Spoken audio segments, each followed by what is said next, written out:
My name is Caleb, and I was 23 years old when my parents told the entire family I was stuck in rehab.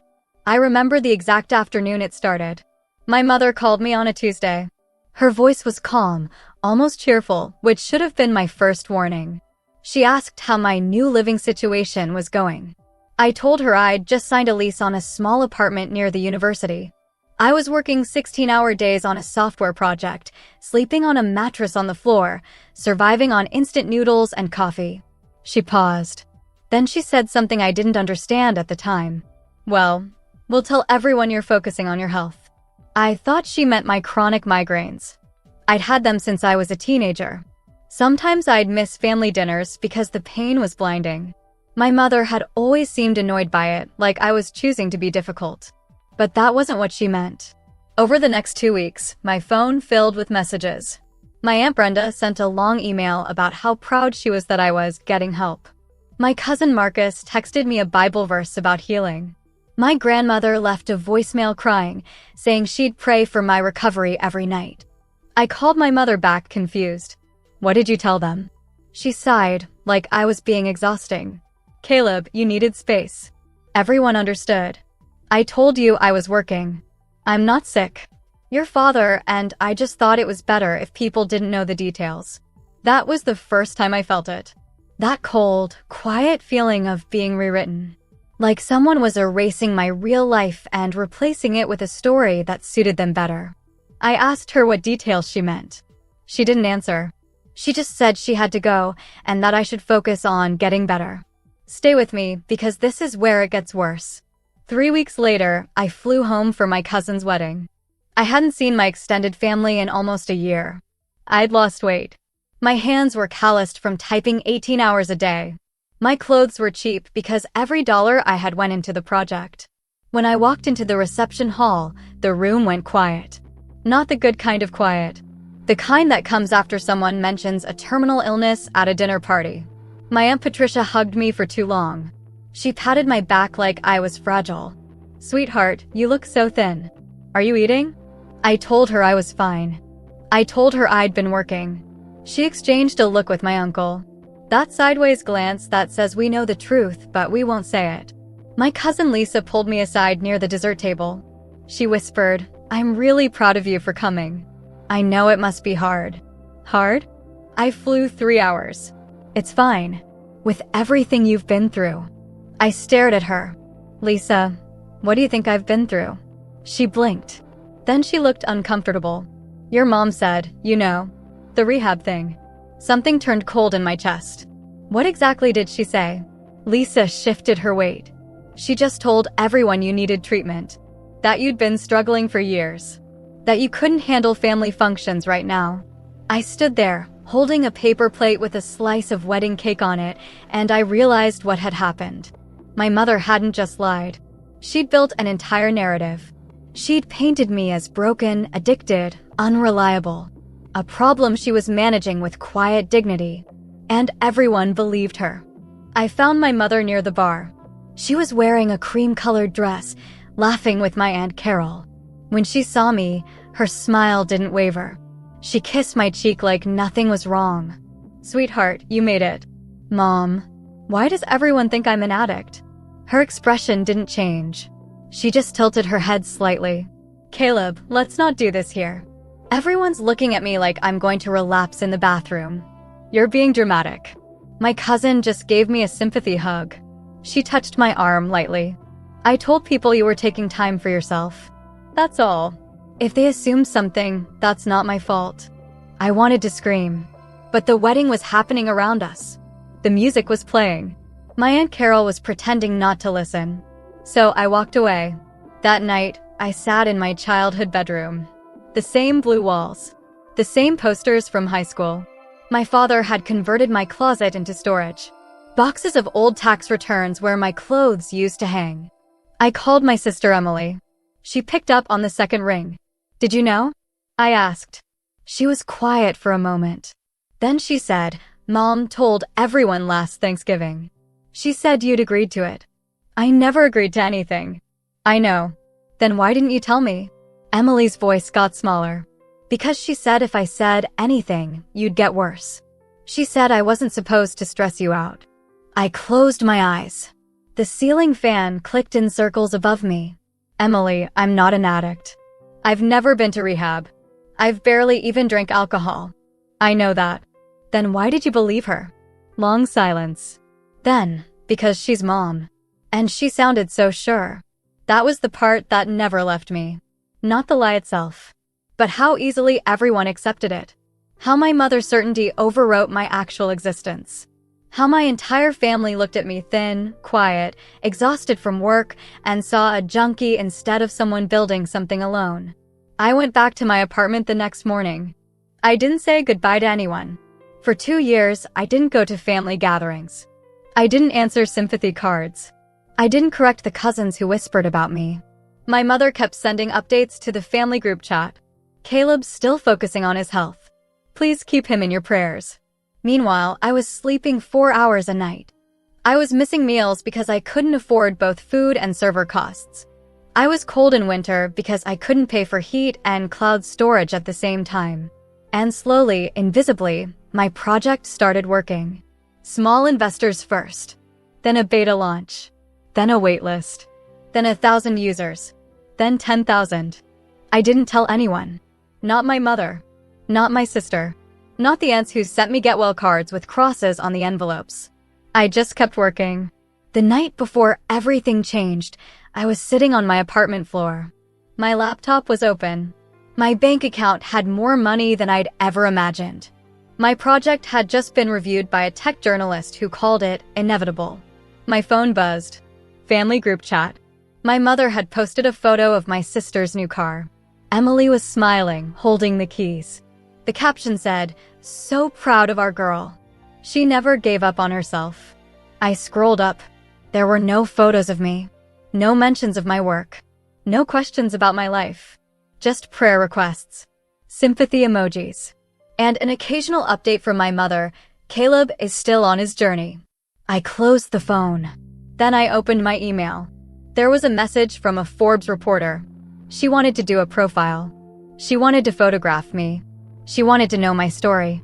I wrote back, yes, but I have one condition. You have to print my full name and my face. The reporter agreed. I didn't sleep that night. I just sat in the dark, watching the streetlights flicker through my window, thinking about every sympathy card, every whispered prayer, every sideways glance at that wedding. My mother had spent 2 years telling the world I was broken. In 3 weeks, the world was going to see exactly what I'd built. But I didn't know yet that my sister would be the one to hand my mother the magazine. And I didn't know that my mother's phone wouldn't stop ringing for 3 straight days. That was still coming. There was a photograph of me standing in front of my desk. No fancy suit, no staged smile. Just me in a gray sweater, looking tired but real. My phone started buzzing within minutes. Not from my family, from old classmates, from professors, from people I hadn't spoken to in years. They sent screenshots. Congratulations. Wait, you did this? Then my sister texted. Caleb, Mom just got the mail. I put my phone down. I ordered another coffee. And I waited. Emily had been at my parents' house that morning. She was helping my mother sort through a stack of magazines, cooking subscriptions, home decor catalogs, the usual. My mother was complaining about a neighbor's new fence. Then Emily saw it. The Forbes cover was face up on the kitchen island. My father must have brought it in from the mailbox and left it there. Emily picked it up. She stared at my face. Then she handed it to my mother without a word. My mother looked at the cover. Then she flipped to the article. Then she read the first paragraph out loud. Caleb R. spent 2 years building his company in near silence, surviving on instant noodles and a mattress on the floor, while his family believed he was in rehab for an addiction that never existed. My mother stopped reading. She looked at Emily. Is this true? Emily later told me she laughed. Not a happy laugh. The kind that comes out when something breaks inside you. She said, Mom, you told everyone he was an addict. He told you he was working. You chose not to believe him. My mother sat down at the kitchen table. She didn't cry. She just stared at the magazine like it was a medical diagnosis. Then her phone rang. It was my Aunt Brenda. Catherine, I just saw Caleb on the news. What is going on? I've been sending him prayer cards for 2 years. My mother didn't answer. The phone rang again. My cousin Marcus. Then my grandmother. Then 3 more relatives in the next hour. Each call was the same. Confusion.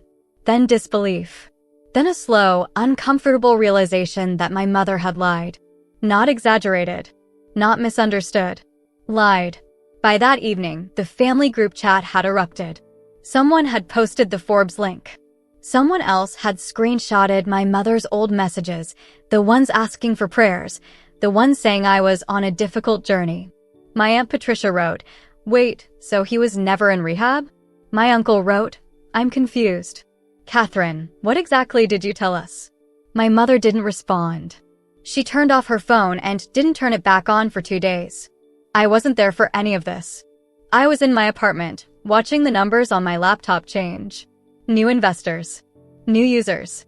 New emails from people who wanted to partner with me. But around 9 p.m., my phone rang. My mother. I answered. I didn't say hello. She was quiet for a long time. Then she said, "You should have told me." I set my coffee down. "I did tell you. You didn't listen. You could have corrected me sooner. You let everyone believe. You told them I was an addict, Mom. You didn't ask me. You just decided. And when I confronted you at the wedding, you said I was being dramatic." She started crying. Not loud. Controlled, like she was still trying to manage how she sounded. "I was trying to protect you. I thought if I said you were working, people would judge you for not being successful yet. I thought rehab sounded more respectable." I closed my eyes. "You thought being an addict was more respectable than being broke?" Silence. "That's what you told yourself. But the truth is, you didn't want to explain to anyone that your son was sleeping on a floor and eating noodles. You were embarrassed for yourself. Not for me." She didn't deny it. That was the worst part. She just kept crying quietly, like I was the one hurting her. "I need you to call every single person you lied to," I said. "Aunt Brenda, Grandma, Marcus, everyone. And you need to tell them the truth. Not a version of it. The actual truth." "I can't do that. It would humiliate me." "You should have thought about that before you spent 2 years building a fake tragedy around my life." She hung up. She never made those calls. That's the thing about people like my mother. They can admit things in private, in tears, in whispered phone calls. But public accountability? Telling the truth to the people they manipulated? That requires a kind of courage they don't possess. So my family stayed confused for a while. Some of them reached out to me directly. My Aunt Brenda sent an awkward email apologizing for the sympathy cards. My cousin Marcus asked if I wanted to get a beer sometime. I didn't respond to most of them. Not out of anger. Out of exhaustion. I had spent 2 years being rewritten by people who never bothered to ask who I actually was. I didn't have the energy to help them feel better about believing my mother's lies. My sister and I talk now. She apologized for not speaking up sooner. I told her I understood. She was 21. She was scared of our mother. We're still healing, but we're honest with each other. That's more than I can say for the rest of them. My parents divorced 2 years later. Not because of the magazine. But my father later told me that was the moment he realized my mother would always choose her reputation over reality. He couldn't unsee it. My mother still sends me a birthday text every year. Short. Polite. No mention of the lies. No mention of the 2 years she erased me. I don't reply. The revenge wasn't the Forbes cover. The revenge was that the truth existed and no one could take it back. My mother spent 2 years controlling a narrative. And in one morning, that narrative collapsed because reality is heavier than any lie. But the real victory? That happened quietly months later. I was walking through my new apartment. Real furniture. Real heat. A window that faced the sunrise. My phone buzzed. A message from a young developer I'd never met. He said, "I read your story. My family thinks I'm wasting my life building something they don't understand. You made me feel less alone." I read that message 3 times. Then I sat down on my couch, in the quiet, and I realized something. My mother took 2 years from me. But she also gave me something she never intended. She gave me a story that belonged only to me. A story that no amount of manipulation could rewrite. The lies didn't break me. They just showed me who I was without them. And that turned out to be more than enough.